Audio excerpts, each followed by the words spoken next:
Bapak-bapak dan ibu-ibu yang kami hormati, mungkin yang pertama kami akan memperkenalkan diri dulu Pak. Kehadirat Nabi kita Muhammad SAW yang selalu kita nantikan sahabatnya di akhir. Bapak-bapak dan ibu-ibu yang kami hormati, mungkin yang pertama kami akan memperkenalkan diri dulu Pak. Kami merupakan bagian dari K3S, kontraktor kerjasama Hulu Migas, yang dalam hal ini manajemen kami adalah SKK Migas, dan segala kegiatan kami di daerah ini, di wilayah Langkat ini harus selalu mendapatkan persetujuan dari SKK Migas. Migas yang ada di Kabupaten Langkat.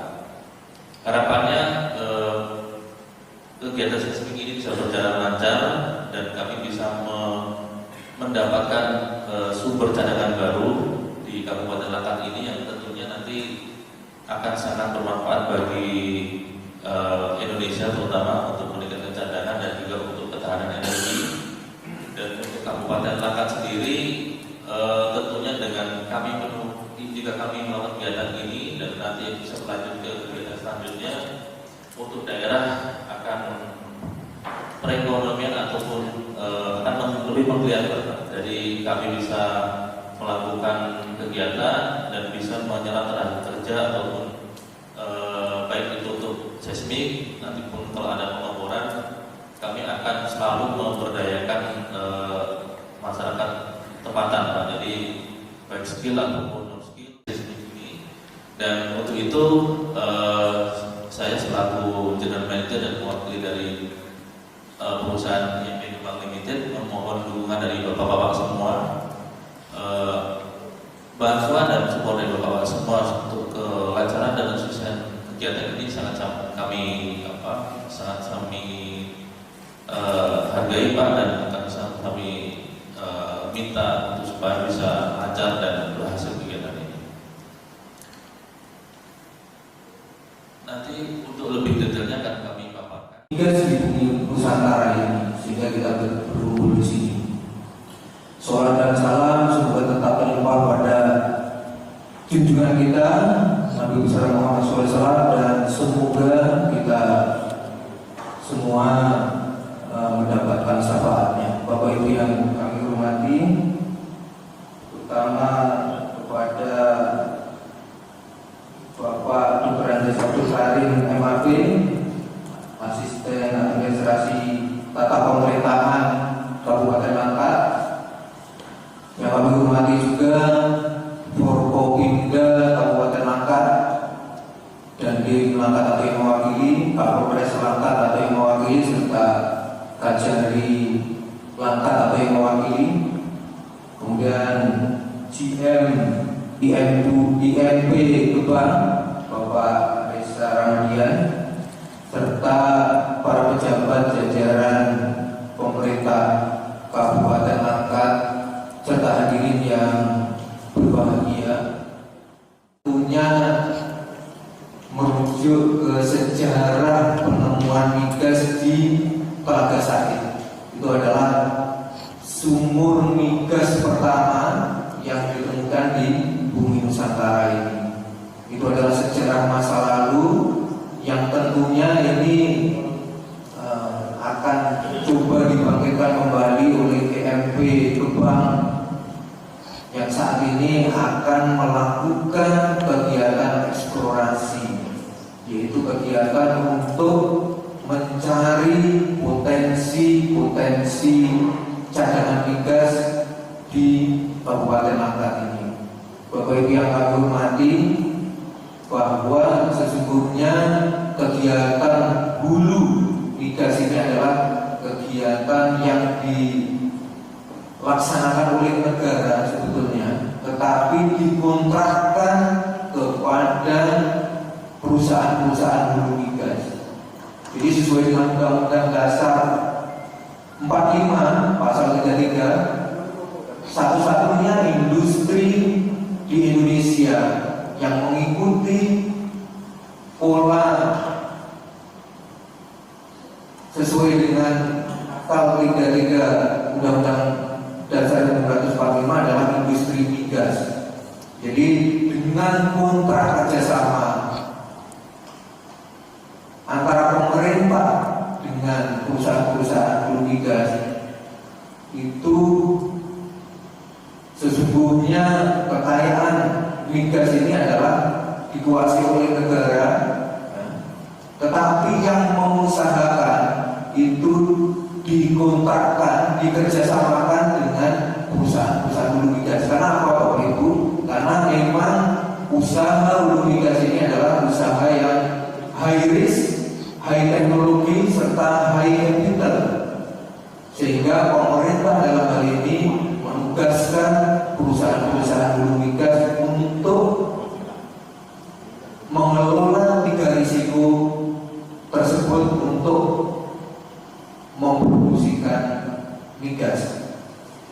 Bapak yang kami hormati, bahwa IMB Kembang itu akan melakukan survei seismik. Itu adalah salah satu kegiatan eksplorasi hulu migas yang mana ini akan dilakukan di area yang hampir luasnya 348 km persegi. Ini tentunya suatu area yang sangat luas. Oleh karena itu, demi kelancaran kegiatan tersebut, kami mohon dukungan dari pemerintah Kabupaten Langkat, kemudian juga jajaran Forkopimda Kabupaten Langkat untuk serta masyarakat di Kabupaten Langkat ini untuk mendukung lancarnya kegiatan survei seismik tersebut. Harapannya adalah bahwa kegiatan tersebut menemukan cadangan migas yang besar sehingga nanti bisa diproduksikan menjadi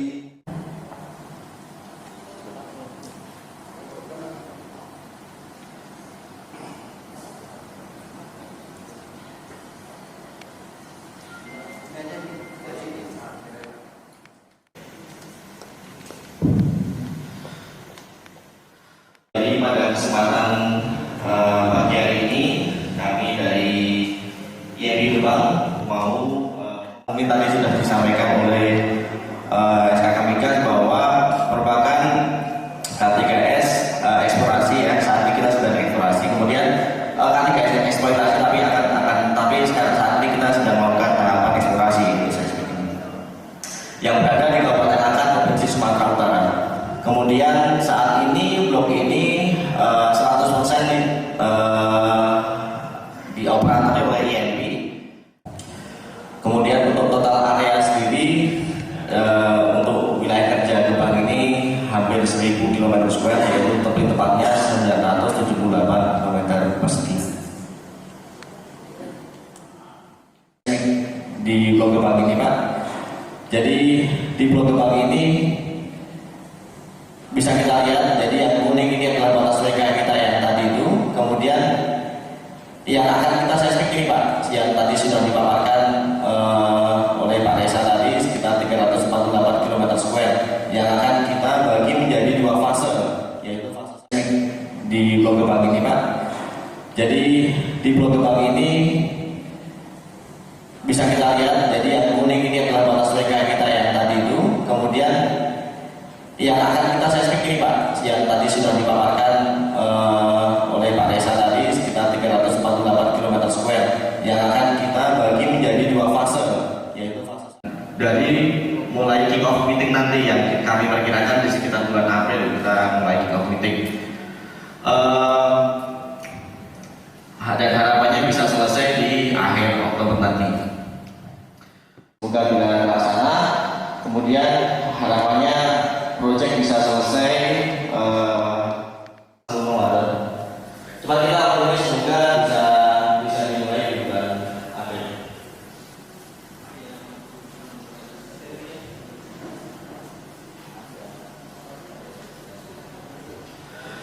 Baik, selanjutnya kalau kita bicara mengenai ruang lingkup survei seismik Pak, jadi secara umum itu di seismik itu ada 3 tahapan. Yang pertama itu praoperasi, yang kedua operasinya sendiri seperti apa, dan yang ketiga pasca operasi. Kemudian untuk praoperasi itu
mengenai cakupan area survei seismik ini sendiri, Bapak-bapak. Dan kalau kita bicara phasing ya, karena kita memang fokus di fase 1 dulu ini di tahun 2020 itu yang melingkupi hanya cakupannya dari kebanyakan di Kecamatan Candipuro dan sebagian kecil saja nanti yang ada di Kecamatan Gebang. Kira-kira seperti itu, Pak. Jadi di daratnya, jadi kebetulan kita juga ada di area hutan produksi dan hutan lindung walaupun kecil, kita tetap melakukan pengurusan perizinan.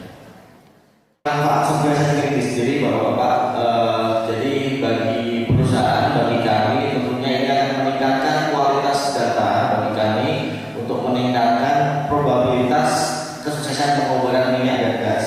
Jadi dengan adanya survei ini kita lebih confident level kita dalam menentukan juga lebih tinggi. Jadi mengurangi resiko di kami, tentunya juga akan mengurangi resiko bagi negara. Kemudian bagi negara sendiri nanti akan meningkatkan produksi kalau memang sudah melakukan pemboran dan mendapatkan hasilnya, tentunya akan meningkatkan produksi dan cadangan gas dan meningkatkan pendapatan negara. Kemudian untuk survei seismik ini sendiri bagi pemerintah daerah dan masyarakat sekitar, ini tentunya akan meningkatkan aktivitas perekonomian di sekitar wilayah survei. Kemudian juga akan ada, semoga ada penyerapan tenaga skill dan unskill bagi masyarakat. Kita sudah tahu mengenai survei seismik ini, hanya saja saya coba memaparkan kembali Pak, barangkali dari kita memang masih ada yang belum tahu mengenai atau mengenai gambaran mengenai survei seismik ini. Survei seismik itu seperti apa sih? Jadi intinya survei seismik itu adalah salah satu metode geofisika untuk yang dilakukan untuk mencari migas. Jadi kita intinya mau akan ditanam sumber peta di sini, kemudian diaktifkan sumber petanya, kemudian kita akan menaruh sinyal penerima atau receiver di sini atau sensor yang nantinya akan menerima pantulan yang dari aktif sumber peta tadi. Nah, dari sini kemudian kita bisa tahu Pak, dengan proses yang sedemikian rupa, nantinya kita akan tahu ternyata di bawah bentukannya seperti ini. Oh ternyata di bawah itu ada minyaknya. Oh nanti di bawah ada gasnya. Kira-kira seperti itu Pak. Jadi kira-kira gambaran umumnya dan gambaran mudahnya seperti itu. Ini yang di darat contohnya. Kalau di laut juga sama Pak. Kalau yang di daerah yang berair juga sama Pak. Jadi kalau yang di darat tadi sumber petanya ditanam, kalau yang di laut nanti sumber petanya kita pakai ini Pak, digantung pakai kapal. Digantung pakai kapal. Ini ada sensor-sensornya tadi juga sama digantung. Kalau yang tadi biofun karena di darat, yang sini sensornya di biofun digantung atau ditaruh di di atas permukaan lautnya ini. Kemudian juga sama Pak, prinsipnya sama pantulan gelombang itu aja. Dengan proses demikian Pak kita bisa mendapatkan gambar permukaan. Ini mendorong sosialisasi juga ke kelurahan. Kemudian ini merupakan contoh kegiatan selanjutnya ya pendidikan segala macam. Jadi ketika kita mulai, kemudian akan ada switching, ada pekerjaan pemboran, kemudian perekaman data, reklamasi dan selanjutnya. Sebenarnya yang kita buka ya hanya semak-semak ini Pak. Semak-semak kita babat gitulah biar orang bisa lewat. Kalau pohon-pohon produktif seperti ini misalnya yang besarnya ya nggak akan kita tebang Pak. Ini hanya sebenarnya yang kita buka ya hanya semak-semak ini Pak. Semak-semak kita babat gitulah biar orang bisa lewat. Kalau pohon-pohon produktif seperti ini misalnya yang besarnya ya nggak akan kita tebang Pak. Ini hanya buat lewat aja kira-kira seperti itu. Kemudian contoh pembuatan titian Pak. Nah, jadi karena survei seismik ini tuh arahnya sudah kita tentukan Pak, by design Pak.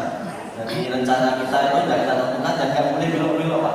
Jadi ketika memang areanya kita harus turun dan ada kanal misalnya atau ada rawa, ya kita mau nggak mau harus bikin titian gitu Pak. Nggak boleh lewat mana itu nggak boleh. Karena memang sistemnya dan metodenya seperti itu. Kira-kira seperti itu. Kemudian ini selanjutnya setelah pembuatan titian akan ada kegiatan pemboran Pak. pengeboran untuk pemasangan sumber getah itu. Nah, kalau yang di darat, nah contohnya ini kita pakai apa namanya? Ada beberapa kru itu, ini angkat alatnya pakai powering itu. Jadi apa namanya? Cukup berat lah. Jadi pekerjaannya kan harus bawa-bawa mesin, harus bawa-bawa alat ya. Jadi itu kita coba ngebuatnya pakai namanya katamaran ini. Kira-kira seperti itu. Tapi prinsipnya sama. Nah, kemudian setelah kita bur, kita pemburan, kita pasang sumber getah. Kabel, kiranya seperti ini. Jadi prinsipnya seperti saya sampaikan tadi, nanti akan ada sumber getah yang diaktifkan, kemudian dari bentangan-bentangan listrik rupa, kemudian akan dapatkan data yang nantinya bisa untuk menentukan, mencari di bawah sini ada minyaknya, di bawah sini ada gasnya, kira-kira seperti itu. Tapi hasil akhir nanti dari survei ini ada data seperti ini dulu aja Pak. Data seperti ini yang nantinya baru kita analisis untuk menentukan ada nggak yang minyaknya, kira-kira seperti itu. Jadi belum sampai ke penggunaan sumber atau belum sampai. Baru sebatas mencari data dulu, kira-kira seperti itu.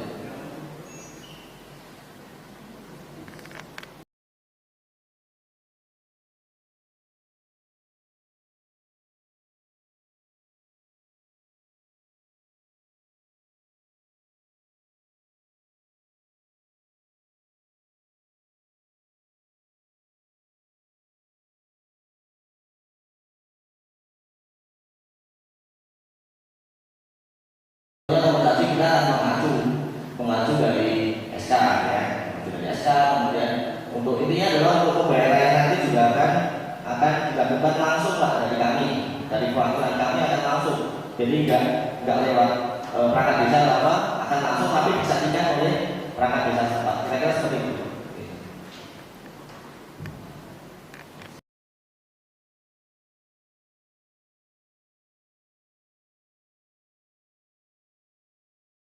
Akan biasanya dari kontraktor itu akan coba mencari yang sudah biasa dulu Pak ya, yang sudah biasa dulu karena biar bisa jalan lah, biar bisa jalan cepat, nggak kontrakan.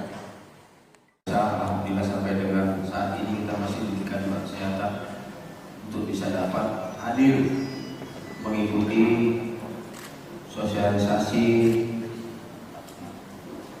seismik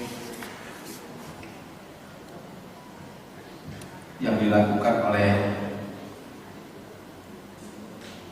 EMP Gebang. Yang saya hormati Bapak yang mewakili Pak Kejari, Pak Ali, yang mewakili Bapak kegiatan ini itu bahwa ada seismik untuk apa? Pencarian minyak. Kalau minyak ditemukan itu merupakan sumber pendapatan negara dan mungkin ada bagi hasil kepada kita Pemkab Langkat namanya PAD. Dan per hari ini pendapatan asli Kabupaten Langkat hanya 67 miliar sekian, tidak sampai 68. PAD kita kecil bila dibandingkan kabupaten yang ada di desa lainnya. PAD kita terlalu kecil. Dulu memang kita pernah jaya dan PAD kita besar, memang hasil minyak kita banyak. Kalau kita kaji balik lagi ke belakang atau seterusnya, ini kan merupakan badan usaha milik negara. Kalau nanti ada hasil minyaknya, minyak dan gas buminya ini, tentunya itu gaji kita. Begitu juga untuk teruskan lagi sebagian untuk DD, ADD segala macam kembali lagi kepada kita. Jadi bukan semata-mata untuk Pertamina murni yang enggak. Kalau kas kosong itu kan memang berapa sumber yang didapatkan, baik dari hasil pajak, penjualan hasil perkebunan. Cuma kita kaji karena kita tidak pernah berpikir kemana itu digunakan. Kita ada yang itu secara logika, secara berpikir. Dan alhamdulillah pada hari ini kita masih diberikan kesehatan oleh Allah Subhanahu Wa Taala, terutama untuk orang Indonesia yang tidak terkena virus corona. Ada kena pun kemarin ada yang meninggal dunia itu orang asing. Jadi kita bersyukur Selamat datang Pak Dirpanida. Selamat merayakan ulang tahun semalam. Semoga panjang umur dan bertambah besar.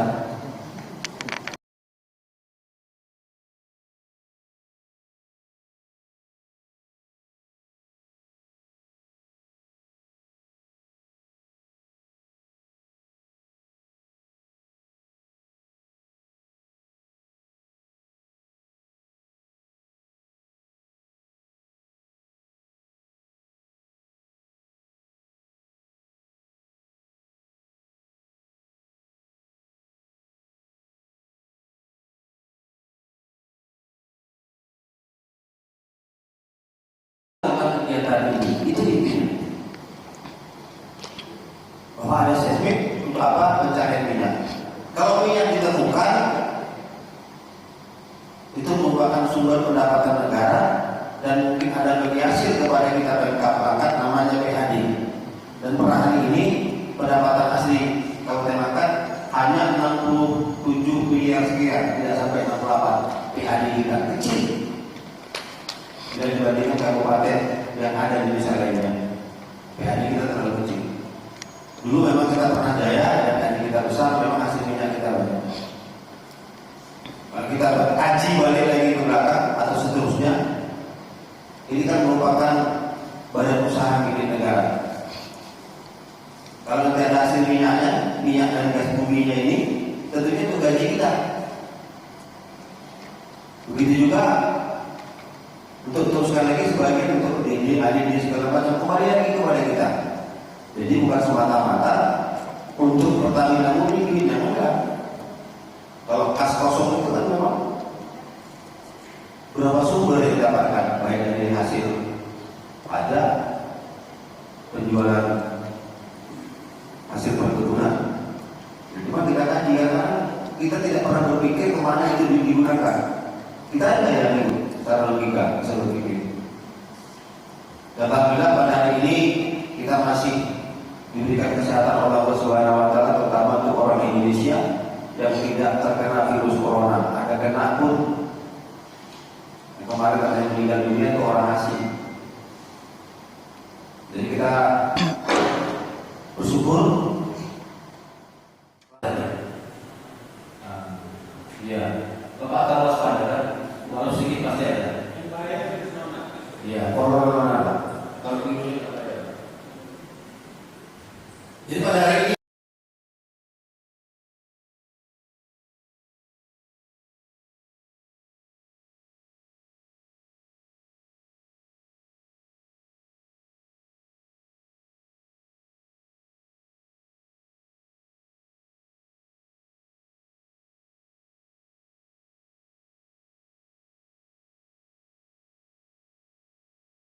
Itu sudah ada acuannya, Pak.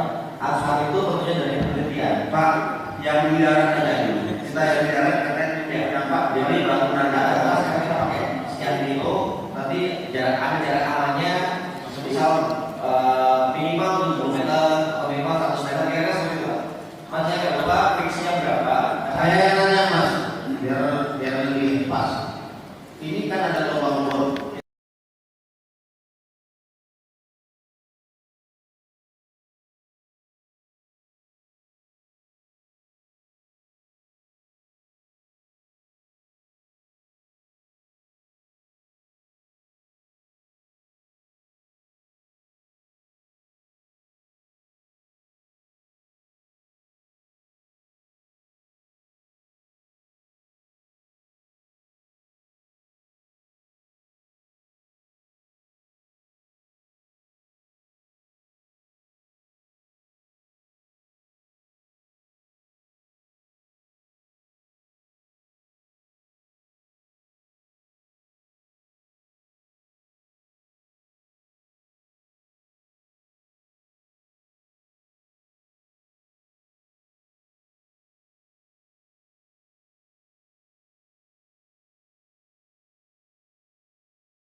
Yang baik dan benar, bukan betul dan salah saja.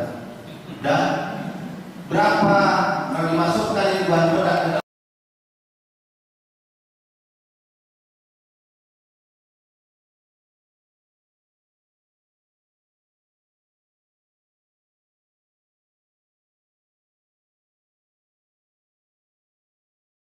masukkan bahan radius itu kan?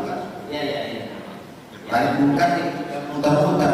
Radius itu semacam dari sepeda motor, dari sepeda kita itu dari radius. Berapa meter ada getarannya? Kita sebenarnya kalau di 50 Perlis dan Kelantan. Ya, nah makanya Pak Ibu tetap. Ya, kalau boleh kalau semua kita tahu.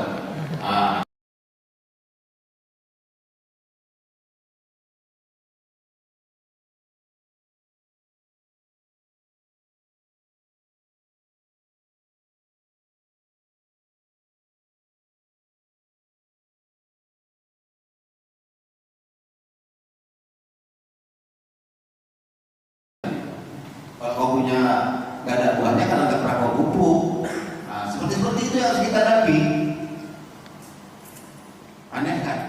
Seperti kemarin membersihkan tanaman di bawah jalur Sutet, koordinasinya ke Polres. Kami Polsek tidak dilibatkan. Tanggung jawab terkait masalah keadaan di wilayah ada di Polsek, mungkin sama Pak dan Rami. Jadi kami hanya meminta jika nanti seperti kemarin membersihkan tanaman di bawah jalur Sutet, koordinasinya ke Polres. Kami Polsek tidak dilibatkan. Tanggung jawab terkait masalah keadaan di wilayah ada di Polsek, mungkin sama Pak dan Rami. Jadi kami hanya meminta jika nanti terkait masalah bahan peledak, juga tempat bahan penyimpanannya, gudang penyimpanannya karena memang ada standar operasinya. Jadi kalau bahan peledaknya nanti hilang, Kapolsek yang dipertanyakan duluan Pak. Sementara Bapak nanti koordinasinya hanya ke Sanitel. Mungkin kami dilibatkan nanti jika turun lokasi terkait masalah bahan peledak. Mungkin itu basisnya. Terima kasih Pak. Nah, jadi kita dapat izin PPLU untuk ada izin gudang dulu, izin gudang, terus kita izin penyimpanan, izin pembelian dan pengangkutan P2 dari Mabes, dan ada izin lokal. Dan biasanya nanti untuk gudang, penyimpanan dan pengiriman ke lokasi itu pasti melibatkan Polsek dan Polres. Seperti itu. Terjawab Pak Kapolsek terjawab ya. Iya kan, artinya ya kita harus detail juga. Jangan besok lusa kayak taruh di belakang kantor Polsek Tuban atau tetap meledaknya utarakan ya. Pasti tahu dia Pak, nanti di belakang bilang, tolong tengokkan ya, tetap meledaknya utarakan lompat pasti nggak tahu kan? Bahkan kan misalnya karena ada jam operasi proyek, jadi misalnya ketika masuk ke lapangan, ketika pulang ke gudang, ternyata melewati batas waktu, yaitu aktif yang sekitar jam 6, itu biasanya Itu di kawal anggota Polsek. Polsek, disimpannya di kantor Polsek. Berapa orang biasanya? Ada beberapa Pak nanti. Ya, biasanya berapa orang? Dari di sini Dari bagi-bagi. Polsek berapa orang biasanya? Dibagi-bagi saya dari Polsek 2, dari nah jadi kita dapat izin P3 dulu untuk ada izin gudang dulu, izin gudang, terus kita izin penyimpanan, izin pembelian dan pengangkutan P2 dari Mabes, dan ada izin lokal. Dan biasanya nanti untuk gudang, penyimpanan dan pengiriman ke lokasi itu pasti melibatkan Polsek dan Polres. Seperti itu. Terjawab Pak Kapolsek terjawab ya. Iya kan, artinya ya kita harus detail juga. Jangan besok lusa kayak taruh di belakang kantor Polsek Tuban atau tetap meledaknya utarakan ya. Pasti tahu dia Pak, nanti di belakang bilang, tolong tengokkan ya, tetap meledaknya utarakan lompat pasti nggak tahu kan? Bahkan kan misalnya karena ada jam operasi proyek, jadi misalnya ketika masuk ke lapangan, ketika pulang ke gudang, ternyata melewati batas waktu, yaitu aktif yang sekitar jam 6, itu biasanya Itu di kawal anggota Polsek. Polsek, disimpannya di kantor Polsek. Berapa orang biasanya? Ada beberapa Pak nanti. Ya, biasanya berapa orang? Dari di sini bagi-bagi. Dari Polsek berapa orang biasanya? Dibagi-bagi saya dari Polsek 2, dari Alat tangkap nelayan, apabila ada kerusakan terhadap alat tangkap nelayan, kita akan memberikan kompensasi untuk kerusakan pilihan. Kalau ada rumah perusahaan tak, apakah dia yang Gudang khusus seperti yang tadi Pak Kadir. Saya pokoknya nanti di tempat tersendiri digudangkan, bukan ditaruh di polsek. Ada satu tempat atau rumah yang mereka akan kasih tahu sampai sekarang yang sudah satu di Jakarta ini.